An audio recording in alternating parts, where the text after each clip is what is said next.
ब्रह्मदेव के द्वारा दिए गए वरदान के चलते देवोदास ने सारे ही देवताओं को अपना दास बना लिया था और अब देवता और देवियां लगभग पूरी तरह से उसके वश में थे। अगर कोई बचा था तो केवल त्रिदेव नारायण, महादेव और देवी पार्वती। यही समय था जिसे महाराज कली अपने लिए सबसे बड़ा अवसर मानते थे, क्योंकि उनका एक ही उद्देश्य था, इस युग का अंत कर अपने युग कलयुग की स्थापना करना। और जब महादेव व पार्वती कहाँ हैं ये किसी को ज्ञात ही नहीं था, तो उनके लिए यह अवसर स्वर्णिम था। सारे ही देवता देवदास के दास बन चुके थे और इस संसार को बचाने वाला कोई मौजूद नहीं था, कली को रोकने वाला कोई नहीं था। लेकिन कली यह नहीं जानते थे कि नियति की दिशा कुछ और ही थी, उद्देश्य की पुकार कुछ और ही थी, क्योंकि महादेव और पार्वती अभी भी इस संसार में रूप बदल कर विद्यमान थे ताकि वे अपने उद्देश्य को पूर्ण कर सकें और अपने कर्तव्य का पालन कर सके। अब ये पूरी कथा किस ओर जाने वाली थी, यही महा एपिसोड की शुरुआत थी।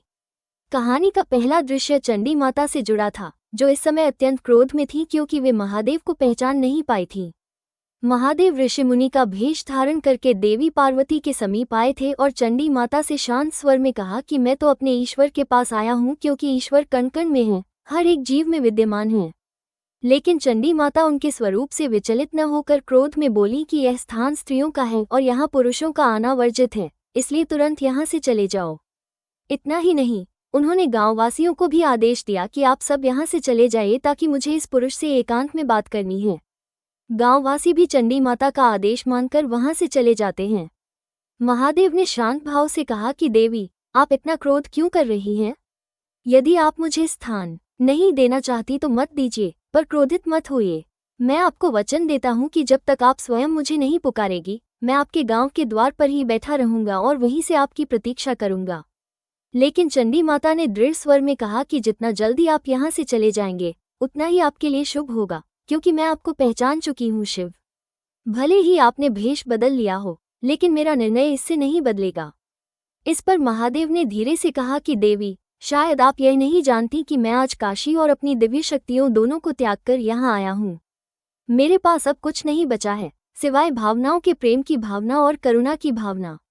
आप देखिए, मैं साधारण रूप में हूँ, पर फिर भी आपने मुझे पहचान लिया। यही तो प्रेम की पराकाष्ठा है, यही प्रेम की वास्तविक परिभाषा है। लेकिन पार्वती, जो अब चंडी माता के रूप में थी, अपने क्रोध में डूबी हुई थी। जब महादेव ने उन्हें पार्वती कहकर पुकारा तो वे और भी अधिक क्रोधित हो उठी और बोली कि मैं देवी पार्वती नहीं, मैं चंडी हूँ, केवल चंडी। महादेव ने बड़े प्रेम से उत्तर दिया कि जिस शिव ने अपनी शक्ति को हर रूप में स्वीकारा है, वह शक्ति को चंडी के रूप में भी स्वीकार करने को तैयार है। तभी देवी पार्वती का क्रोध इतना बढ़ गया कि उनकी पायल अग्नि से तपकर जलने लगी। महादेव ने बिना किसी दिव्य शक्ति के उस अग्नि से लथपथ पायल को उठाया और कहा कि प्रेम ही एकमात्र मार्ग है जो हर क्रोध और हर घृणा को समाप्त कर सकता है। यही प्रेम है जो हमें एक दूसरे से जोड़ सकता है। ये सुनकर भी चंडी माता का क्रोध शांत नहीं हुआ और उन्होंने कहा कि महादेव, आप यहाँ व्यर्थ में बैठे हैं। कुछ ही समय में देवताओं के दूत आपको खोजते हुए यहाँ पहुँच जाएंगे और आपको उनके साथ यहाँ से चले जाना चाहिए। यदि आप ये सोच रहे हैं कि आपके यहाँ रुकने से मेरा हृदय पिघल जाएगा और मैं अपना निर्णय बदल दूंगी, तो ये कभी नहीं होगा। महादेव ने गंभीरता से कहा कि देवी, मैं तो पहले ही कह चुका हूँ कि मैंने अपनी सारी दिव्य दृष्टि त्याग दी है। इसीलिए इस संसार का कोई भी देवता ये पहचान नहीं पाएगा कि मैं ही शिव हूँ और न ही यह जान पाएगा कि मैं किस स्थान पर हूँ। उसी समय दूसरी ओर हम देखते हैं कि नारायण महादेव की आराधना करने लगे। ये संसार जानता है कि महादेव नारायण के आराध्य हैं और नारायण भी महादेव के। यह अद्वितीय रिश्ता केवल महादेव और नारायण के बीच है। नारायण ने भक्ति में डूबकर कहा कि हे महादेव, अपने भक्त की पुकार को अनसुना मत कीजिए, केवल एक बार मुझे दर्शन दीजिए। और तभी महादेव ने उन्हें दर्शन दिए। ये देखकर नारायण को ज्ञात हो गया कि महादेव और देवी पार्वती अपनी नई लीला रच रहे हैं। ये रहस्य जानकर नारायण प्रसन्न हो उठे और वे समझ गए कि जो कुछ भी हो रहा है वो केवल शिव शक्ति की अद्भुत योजना का ही हिस्सा है। अब दृश्य बदलता है और हम राजा रिपुंजय के महल में पहुंचते हैं। वहां सभी दरबारी चर्चा कर रहे थे कि महादेव काशी को त्याग कर चले गए हैं और उनके जाने के बाद काशी प्रलय में डूब चुका है। अब हमारे पास कोई उपाय नहीं है। तभी राजा रिपुंजय गर्व से कहते हैं कि मैं ही देवोदास हूँ, सारे देव मेरे दास हैं और आज से मैं ही काशी का भगवान हूँ। तभी कुछ सैनिक आते हैं और सूचना देते हैं कि पास के कस्बे में अभी भी सब कुछ ठीक है, वहाँ कोई प्रलय नहीं आया है। सारी सुख सुविधाएं अभी भी विद्यमान हैं। ये सुनकर राजा रिपुंजय क्रोधित हो उठे और आदेश दिया कि जाओ, वहां के हर एक व्यक्ति को बंदी बना लो, उस बस्ती को लूट लो और जो भी संपत्ति वहां से प्राप्त हो उसे काशी के उद्धार के लिए प्रयोग करो।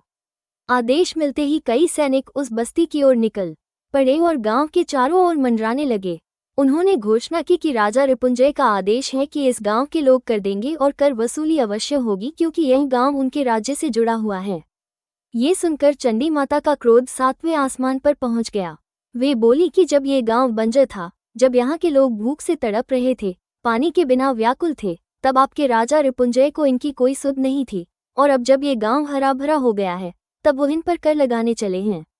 लेकिन जब इस गांव के लोगों ने अपनी मेहनत से अनाज उगाए, जल ग्रहण किया और अपने जीवन को संवारना शुरू किया, तो उसी वक्त सैनिक कर वसूली के नाम पर आ धमके और यह अत्याचार करने लगे, जिस पर देवी चंडी ने सख्ती से कह दिया कि ऐसा कभी नहीं होगा और इस गांव का एक भी व्यक्ति इतना सा भी कर नहीं देगा। तभी वहां महादेव प्रकट होते हैं और गरजते हुए कहते हैं कि तुम्हारा ये दुस्साहस कैसे हुआ कि तुम इन स्त्रियों पर अत्याचार करने आ गए?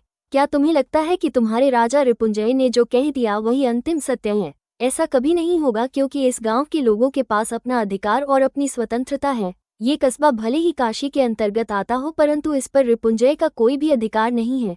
ये सुनकर देवी चंडी महादेव को रोक देती हैं और कहती हैं कि हट जाइए यहाँ से, क्योंकि यह युद्ध स्त्रियों का है और हमें ही इसे लड़ने दीजिए।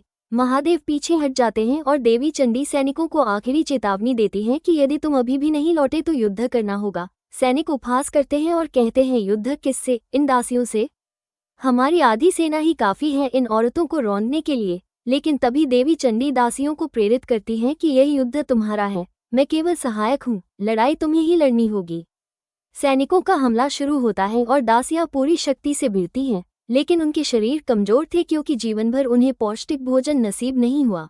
फिर भी देवी चंडी उन्हें अपनी कुछ शक्तियां देकर कहती हैं कि अपनी आत्मशक्ति को पहचानो और इनसे भिड़ो। परिणामस्वरूप दासियां प्रबल हो जाती हैं और सैनिकों को हराकर भगा देती हैं। मगर एक सैनिक एक बालिका को उठा ले जाता है।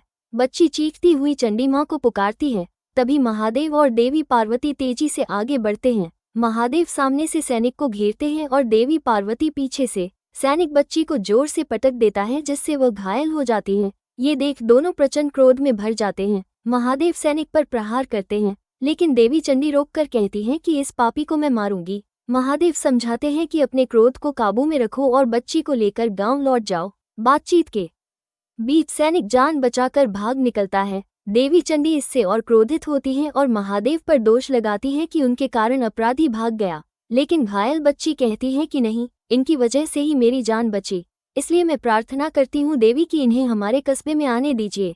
इसी बीच वही सैनिक सीधे महाराज रिपुंजय के पास पहुँचता है और पूरी स्थिति बताता है। रिपुंजय क्रोध से उबल उठता है और कहता है कि दासियां मेरे सैनिकों पर हावी पड़ रही हैं, सेना तैयार करो, हम अभी उस कस्बे पर चढ़ाई करेंगे। उधर देवी चंडी गांव लौटती है तो वहां का माहौल देखकर हैरान होती हैं। जहां उत्सव होना चाहिए था वहां मातम पसरा हुआ है। दासियां रो रही हैं। पूछने पर पता चलता है कि सैनिकों ने असल में उनके साल भर का अनाज लूट लिया है। अब वे खुद और उनके बच्चे भूख से कैसे जूझेंगे? ये सुनकर देवी पार्वती क्रोध से भर जाती हैं और कहती हैं कि छल किया है उन दुष्ट सैनिकों ने। तभी महाराज रिपुंजय अपनी विशाल सेना के साथ वहां आता है और देवी पार्वती के समीप आकर मीठे स्वर में कहता है, प्रणाम देवी, मैं यहाँ इसलिए आया हूँ क्योंकि यह कस्बा काशी विश्वनाथ से जुड़ा है और चूंकि मैं काशी का राजा हूँ तो इन लोगों को भूखा रखना मेरा धर्म नहीं, इसलिए मैं इनके लिए भोजन लाया हूँ। वो अपने सैनिकों से भोजन बंटवाने को कहता है। बच्चे और स्त्रियां उत्साहित होकर भोजन लेने आगे बढ़ते हैं, लेकिन तभी रिपुंजय छलपूर्वक एक घड़े का पानी उस भोजन पर उड़ेल देता है, जिससे सारा भोजन नष्ट हो जाता है। ये देख देवी पार्वती का धैर्य टूट जाता है और वो समझ जाती हैं कि इसके हृदय में तनिक भी दया नहीं है, अब इसका विनाश निश्चित है। तभी रिपुंजय अपनी वास्तविक मंशा उजागर करते हुए कहता है कि यदि तुम चाहती हो कि यह गांव भूखा न मरे तो तुम्हें मेरे पैरों में झुककर स्वयं को मेरी दासी मानना होगा। उसकी बातें सुनते ही माहौल सन्नाटे में डूब जाता है और यहीं पर यह रोमांचक कथा का पहला चरण समाप्त होता है। तो दर्शकों, आपको यह महा एपिसोड का रिकैप कैसा लगा? नीचे कमेंट करके जरूर बताइए। और यदि कहानी पसंद आई हो तो चैनल को लाइक, शेयर और सब्सक्राइब करना बिल्कुल मत भूलिए, क्योंकि आपका सहयोग हमें और भी शानदार वीडियो लाने की प्रेरणा देता है।